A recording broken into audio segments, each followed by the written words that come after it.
Let's go. Welcome to The Integrative Edge, your go-to podcast for fresh perspectives on holistic health and functional movement. Join us as we explore innovative ways to optimize your health naturally and sustainably. I'm Kelly Demers, founder of the Integrative Wellness Coalition and the owner of True North Performance. I'm Lindsay Seefeld, doctor of physical therapy and owner and operator of Uplifted Oncology Rehab. I'm Dr. Kimberly Klimek, licensed pharmacist and owner of Innate Healing and Performance. You can find the show on Spotify, Apple Podcasts, or wherever you get your podcasts. Subscribe so you never miss an episode. Welcome back to the Integrative Edge, your podcast where we explore innovative ways to optimize your health naturally and sustainably. I am your host, Kelly Demers, and as always, I'm joined by my two amazing co-hosts, Dr. Lindsay Seefeld and Dr. Kim Klimek.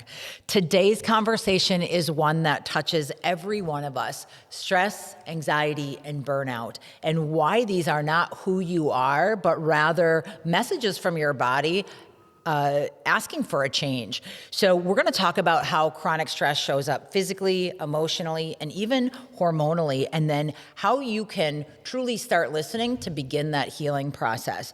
So we're going to start at the roots. Why is it critical to see stress not as a personal flaw or a fixed diagnosis, but as a symptom pointing to something deeper? Yeah, I think it always, I always feel it starts emotion, right? And it triggers different things with our body. And like you had mentioned, we all go through this at some point in our life. And it's learning how to, handle and what you need to do to kind of help cope, because over time, it will build up into a physical stress on the body. Yeah, I see it more as a signal, like you said, signal from your body, viewing like anxiety and fatigue as a feedback from your body, not really as like a character flaw. Mm-hmm. We work with so many, you both work with so many women that come in and sometimes they're symptomatic of something, but there are some that through treatment feel fine until suddenly they are in pain or they're exhausted. What are the early physical signs that you notice that chronic stress is starting to take a toll even before someone feels emotionally overwhelmed? Yeah, I think what I see, with initial, I think you start feeling, like almost like tearful or grumpy or angry, and you're starting to feel very like overwhelmed, and you notice like changes in your breath initially, and like restless. You start going all over the place, forgetting things. So there's a lot of like mental things, I think, initially when it starts triggering, and that's definitely, I feel like, the first step. Sometimes for me, it's like I'll be having conversations with the client, and sometimes it's like over explanation from the client. Like they feel like they have to over explain everything, or maybe it's a little bit fast talking, right? Or lots of notes like in the intake form, right? And that's kind of giving me a bit of information too about a little bit heightened like nervous system regulation. So those are some of the indicators for me. And obviously when they outright say I have a lot of anxiety and stress. Yeah, and I think too, like when you had mentioned intake, a lot of times initially, like, how are you doing with like stress? And it's like, like they know right away. Right. Yeah. One of the things that I have learned personally in my life is that stress talks to us long before it shouts.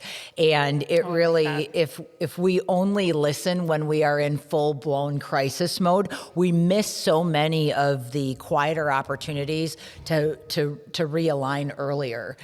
So walk us through, for those that aren't paying attention along the way, and we might be into a full-blown crisis situation, or maybe something that's certainly escalating. Can you walk us through what happens internally during chronic stress? Yeah, I mean, I think some of the first things that kind of start to happen for people is often like blood sugar imbalances, and then the different cortisol patterns that people have. Sometimes it's like the big burst of energy at a certain point of day, and then there's like the slump in the afternoon, but then they're like more wired and tired in the evening. And that's, those are big red flags for like cortisol dysregulation for people. But then it's the emotional mood roller coaster, which does align a lot with blood sugar balance throughout the day. Those are some of the big red flags that I see in the beginning. Right. What's happening, and I'll have you expand either one of you on this. What's happening hormonally and neurologically when someone stays in that full tilt mode, in that fight or flight pattern day after day? Yeah, I was going to definitely say, like, you nailed it on the head. When we're constantly in that state of stress, our brain is just hardwired for like I just got to fight. Your adrenaline is going. And when that happens, everything kind of slows down internally because our body is in the state of like hyperactivity. And so, you're going to start seeing, issues with like the gut and all that kind of thing over time because your body is just wired to just go and fight. Mm-hmm. Yeah, for sure. I start to see kind of like that gut brain imbalance is right. And then there's like, for me, I definitely talk to clients about, okay, when we have too much like cortisol production or the body's really primarily focusing on that cortisol production, it's there to be anti-inflammatory for us. But then when it lingers around in the body too much, or it's on, that switch for cortisol is on all the time, then we're going to start to exhibit the hormone deficiencies. I tell people the body doesn't really make both at once. It pretty much only is going to make cortisol, or it's only going to make like your sex steroid hormones and keep that pathway going. And pretty much when there's overproduction of cortisol, or if you're like an adrenal burnout, then the hormones, those sex steroid hormones tend to take a hit, or too much cortisol is going to block off your receptor sites for your thyroid, because I've seen that. A lot of thyroid imbalances can also be just too much lingering cortisol blocking off their hormone receptor sites, where some of those thyroid hormones need to bind. But also like microbiome imbalances for people that impacts their GABA production, their serotonin production, and their dopamine production. So sometimes even the depression or anxiety type symptoms can be a correlation of what's been going on in their microbiome for a while, because they're not able to actually produce their own serotonin sometimes, or if it's a heightened response. We kind of get into some of the deep levels too. Like some people's nervous systems can really be activated by an overabundance of toxin load on the body. I mean, we kind of, it's sort of next level stuff sometimes when I have a client who's definitely like really on that kind of like higher stimulation spectrum, and there's high anxiety. I often know, or kind of can have a understanding or a grasp that they might be dealing with a little bit higher toxin load than someone. And I've seen that time and time again. I've done total toxin panels now. It's one of the newer things that I start to do, but there's like mold toxicity and mycotoxins that can really agitate the nervous system and keep someone in fight or flight for a long time. And then we have looking at environmental factors. Some people I've seen have an overabundance of pesticides or heavy metals in the body, which again, those chemicals kind of sit on your hormone receptor sites, and then they block off your chemical signaling, or it's going to basically keep on stimulating your nervous system. Which is such a great segue. So some of these biochemical shifts start to translate or manifest themselves into very physical symptoms or conditions like tightness and pain syndromes and even reoccurring injuries. Can you talk about that? Yes, absolutely. So this is exactly right. So I think I'm going to start with head down.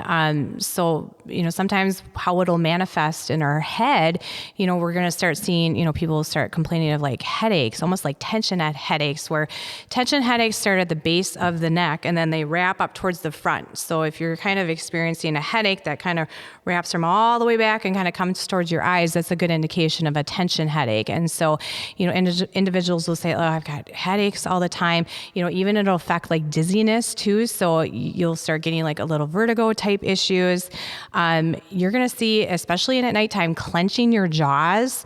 So if you're really stressed, sometimes we clench or we grind, even when we're sleeping. So if you're starting to notice that, oh, I'm really grinding my teeth a lot at night, or your partner's noticing that, okay, that's the stress. Tension in our neck and our shoulders. I feel like that's probably the biggest one that I see is a lot. We tend to carry a lot of stress in our upper traps, so upper shoulders. And that will elicit, pain and tension, chest pain and tightness. So, especially I've seen a lot of people with PTSD and, where you get in kind of that situation and it triggers something automatic in our body and, your heart will start racing. You're going to start breathing really, shallow. So you'll see some of that, shortness of breath. In general, fatigue overall, you're having difficulty sleeping. So at nighttime, your mind is racing potentially and you're not able to, fully rest. And then kind of getting into the gut health, when we're high levels of stress, high levels of cortisol, inflammation, it's going to slow down our gut and our motility. And, you're going to start seeing constipation, nausea, stomach cramps, all that kind of thing. And then too, big picture wise, with this high level of stress too, that really affects our immune function too. So you're going to start seeing, more colds, more flus, all that kind of thing. Our body is not able to support, as it should. Mm-hmm. Mm-hmm. I like that you touch on that because I want people to think about that, like your heightened inflammation throughout the body and the immune activation can really trigger some of those anxiety type symptoms or heighten those anxiety and anxious symptoms that you're really not aware, that's some of the root causes to it. Right. I think when we look at talking about stress as a symptom, not just a state of mind, it's really easy to overlook some very simple yet very powerful tools that you have right at your fingertips. And one of them is walking. A 20-minute walk can measurably lower cortisol levels. I've got some statistics here and I just want to share them. Walking regularly, just 30 minutes a few times a week has been shown to reduce the risk of depression by 26%. And again, that's 30 minutes just a few times a week. Walking also improves memory, your sleep. It enhances focus and attention. It even boosts creative thinking by over 60%. All of this starts to really lead to just better overall mental health. And so once we get better mental health, we can start to relax a little bit more, stress levels start to come down. And I think I've mentioned this pretty much on every single podcast, but let's not overlook breath work, right? Just the simple act of breathing, really intentional breath work, taking those deep diaphragmatic breaths, parasympathetic breathing where you're breathing twice as long as you're breathing out. So if you're breathing in 3 seconds, you're breathing out for 6 seconds, or a box breathing where you're breathing in for 3 seconds, holding for 3 seconds, breathing out for 3 seconds and holding again. I'll put these in the show notes as well, but something, again, I think sometimes because it's so simple, it is overlooked. So Yeah, I want to add on to that. And I just want to say, you all have time in your day to take some minutes out to do this breathing. I have found, as someone who has to travel far, I live out kind of in the country. So it's I got a 30-minute drive.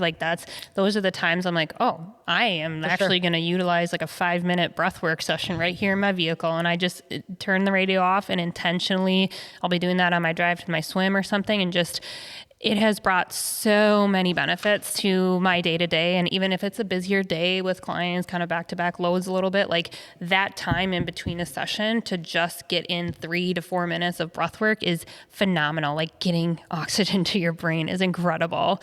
And then I don't know about you guys, but getting outside in the sunshine on a nice day and grounding and just laying in the grass or just walking on the grass with your bare feet.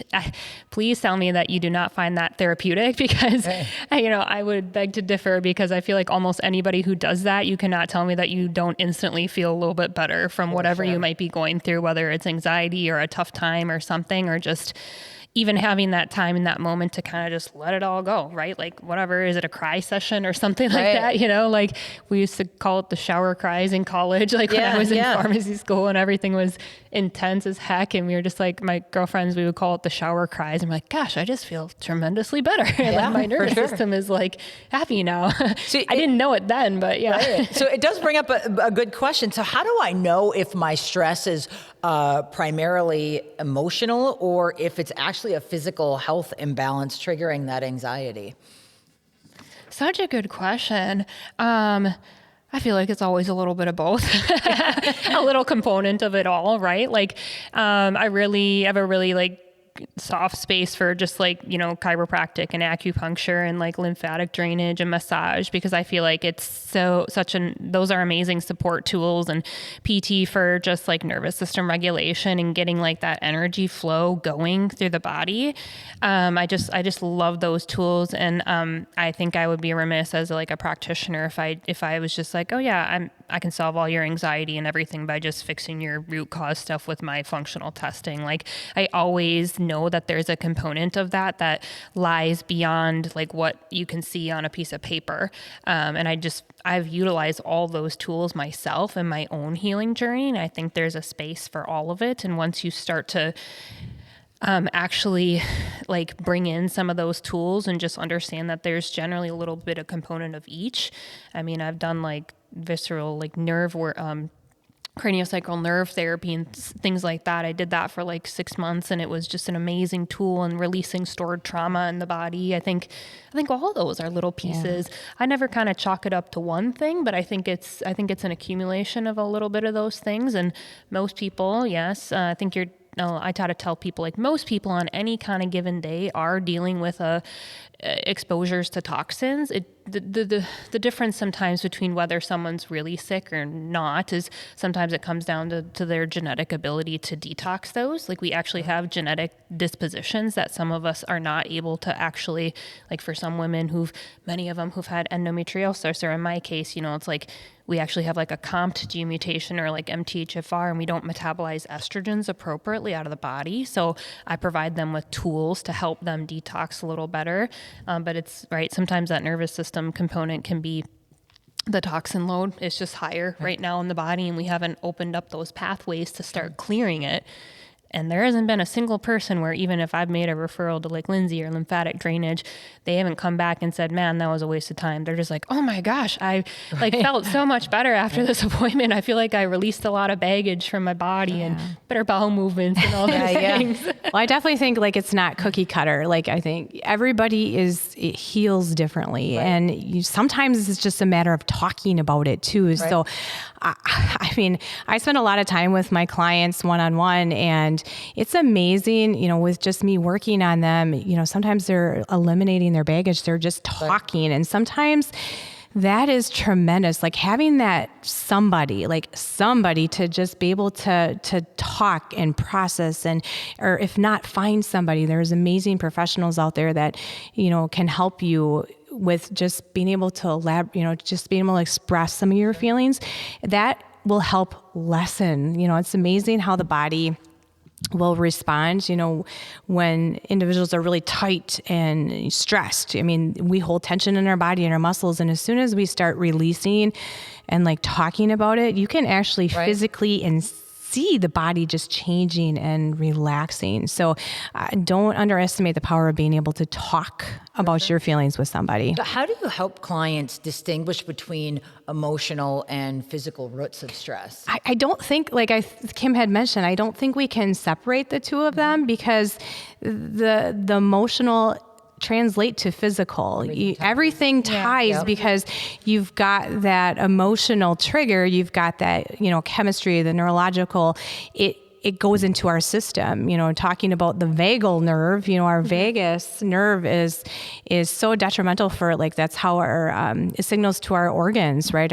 Our lungs, our heart, our digestive system. And so you can't differentiate the two, because once you think about something, it's going to trigger certain things. And so if you're stressed, it's not going to signal to those systems. Right. Mm-hmm. And so I do think it starts a little bit in the thought process. Yes. So, right? Like, that is just such an important component to it, because we have to get in the right mindset to heal and to release and everything. And I'm so appreciative that a lot of small businesses in the functional space have actually reserved space for that. Cause I'm just like, oh my gosh, yes. Like I go to I've been going to an acupuncture specialist now for a little over 2 years. And literally the one thing I appreciated about her when I first started going to her that was completely different than anything I ever experienced was the very first 10-15 minutes of our session. We just talk, and she just lets me talk about my day or how things have been going. And I'm like, oh my goodness, this is such an emotional release for me.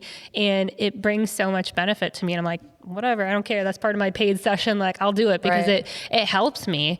And she's super kind about her time and everything, but it's just definitely something that separates, I think, some of the practitioners in the functional space of reserving space for that. For sure. Can we talk about functional labs and intake histories, the use of those to uncover hidden biological stress triggers like blood sugar imbalances, thyroid dysfunction, any gut health issues?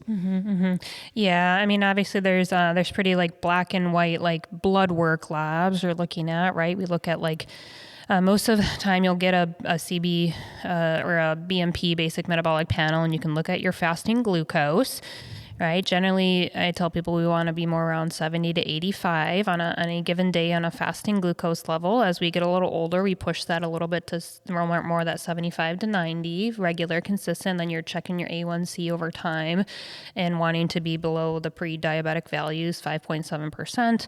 And then even the earlier, more functional testing that we do is fasting insulin, and you want to be around 6 is a really good marker. Too low actually tells you too much stress.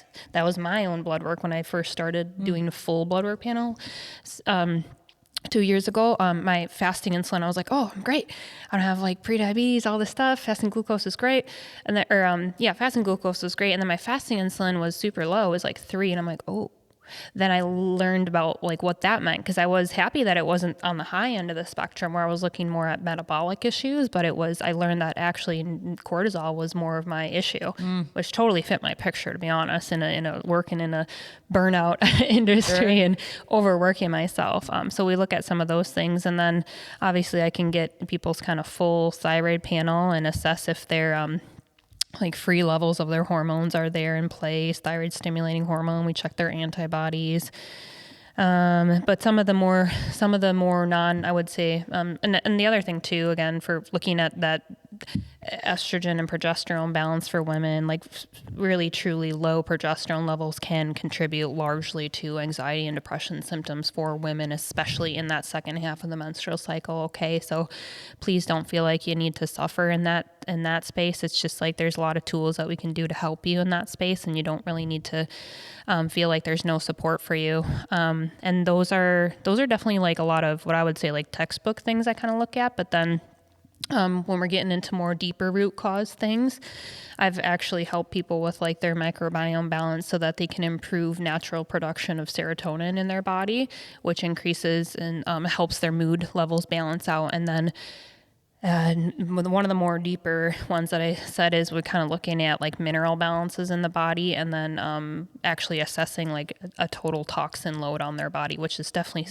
some of the newer functional testing. And I can actually see, and there's been a couple different cases, like, and it very much correlates with some of my clients. Like I have ones who've you can tell the instant they come in as a new client, like their nervous system is on fire. And I instantly, my brain is just kind of like, okay, I think we're dealing with a large component or a little bit of overload of the toxin level in the body, and trauma, because that's what it comes down to from some of, and you're thinking some of those deeper exposures like Lyme's disease, mold toxicity, heavy metal toxicity, and they do have it. And again, all those things, most of us are exposed to these things, but when the toxin bucket becomes too high, that's when their nervous system can be a little bit on fire, I say. And I've seen some pretty high tests for people with like microplastics. Like I have actual labs and data to show that. And then especially like even, I don't say this, it's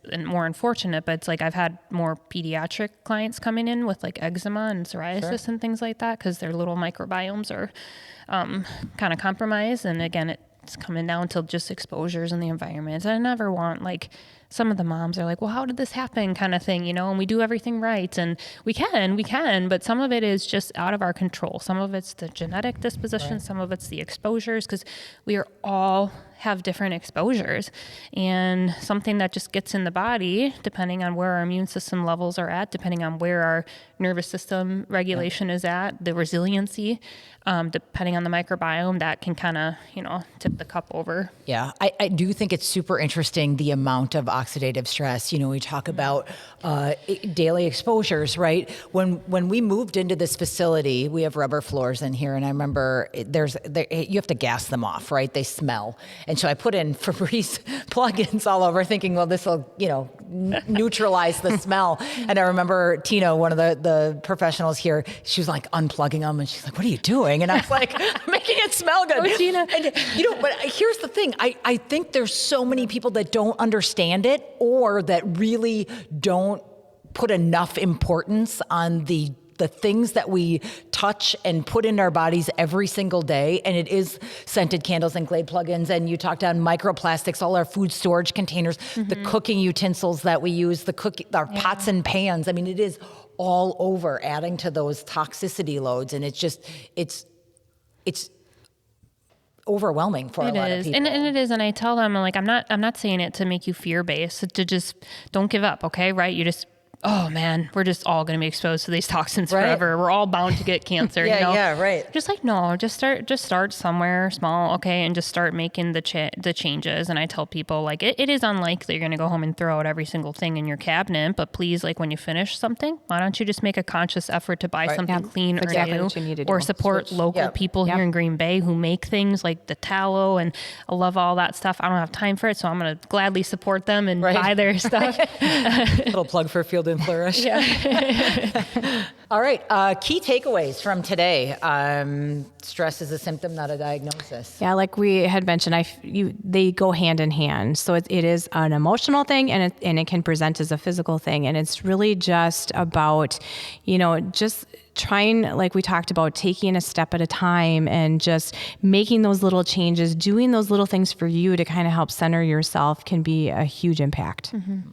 And I think sometimes it's easier said than done, but not just like hyper fixating on perfectionism. As someone who was always definitely a type A person, I feel like that did more harm to my body than anything in my life, really. And now I'm just more in a space of like, I always just feel like, and I tell my clients I'm like, you can be doing stuff like 80% of the time, and 20% of the time, whatever, you're kind of maybe slacking off a little or enjoying life, and that's fine. You can be in that space too. Sometimes there's times where we have to be a little bit more strict, but like you can always move the needle. And I think your body just appreciates more of you slowing down and not and just understanding that you don't have to be perfect about everything. I think we just live in a world where there's just so much comparison, and I've learned that just doesn't serve the body well. And I'm going to do things that make me happy and align with me. And maybe it's not, in the same chapter as somebody else's life, and I'm just not going to compare. Please recognize that stress is not a flaw. It's not a weakness. It's wisdom, and it speaks to you long before it shouts. So really taking time to tune in and take action early. Your body is asking for support, not more punishment. So whether it's emotional patterns, nutrient needs, movement gaps, hidden inflammation, your stress signals are all an invitation to reconnect and rebuild. Thank you for joining us today. If you haven't already subscribed, please do so on Apple Podcasts, Spotify. Please leave us a comment on the episode. You can do so by going to the show notes, clicking comment, or if you have topics for future episodes, please email us at info@theintegrativeedge.com. Thanks so much. Have a great day.